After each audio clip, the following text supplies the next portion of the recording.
Shalom Aleichem, everybody. Hope all is well. There's a verse in Deuteronomy that says, if you search for God, you will find Him. It is important that we constantly search for God. And not only that we realize that our finding of God is dependent on us first prefacing that with searching for Him. You only find something that you are searching for. So too, and how much more so, Hashem wants us to search for Him. He wants us to desire Him. And of course, Hashem could have automatically revealed Himself to us, and we could have been fully aware of God since the time we were born, and it would have been open and obvious, and we would have been like angels. But Hashem desired human beings. Hashem desired to give the Torah to human beings, and to clothe Himself in human beings, not for angels to receive the Torah. Therefore, Hashem wants us to search for Him, and He hides Himself from us at first glance. Why? To arouse within us the desire to search for Him. As you know, when you are with someone all the time, it's amazing. Someone who you care about and you're spending time with them, it's amazing. But you'll notice that when you spend time away from them and then you reunite with them, it brings out a much deeper level within the relationship. So too, that is what Hashem does with us. We come from Hashem. We're His children.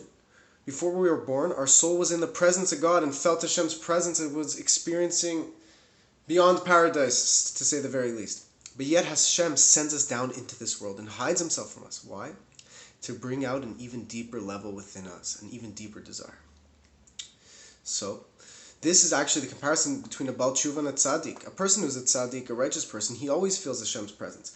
A Baal Tshuva sometimes doesn't feel Hashem's presence, but because of that, it arouses within him the desire for God, which is actually a deeper level. The Rebbe Rashab explains this in a very interesting way, that a tzaddik is at a very high level, but he's always feeling Hashem's presence. So therefore he's in a way satisfied, he's excited, and his way of serving God is in a more calm, linear way. Whereas the Baal Tshuva, the person who doesn't always feel Hashem's presence, he has a more chaotic relationship, but he reaches greater heights in his connection to God in certain aspects. Why? Because the fact that actually you don't feel God's presence, that arouses within you a much greater desire for God, a much greater thirst for God. And this is compared to the analogy like a tzaddik is a person who's thirsty, but he always has a glass of water in front of him. Whereas the Baal Tshuva, he's like a person who's thirsty who doesn't always have a glass of water in front of him, and then he receives the glass of water. So obviously the person who always had a glass of water in front of him, his thirst was much more quenched, whereas the person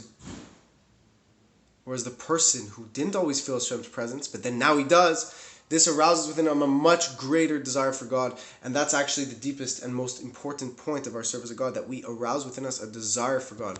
Because as you know, our sphere of Keter is the highest faculty, and it's desire, something that is beyond logic. Our highest sphera, our highest faculty is Keter. It's above intellectual reality. Why?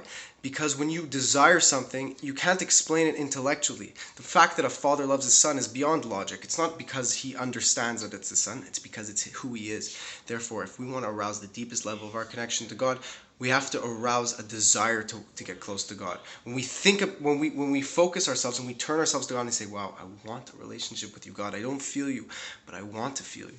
That causes Hashem the greatest pleasure. And then we'll be able to reunite with God in the greatest revelation possible in the days of Moshiach, where Hashem is going to show us the levels that not even Moses was merited to see yet, that we will merit in the days of Moshiach. It is called Shashu Melech Ba'atzmaso. The experience Hashem, the pleasure that Hashem experiences in His own presence, to Himself, meaning Hashem has levels that He reveals to us, but there's a level of reality when Hashem's just involved with Himself, and He experiences a great pleasure just with Himself.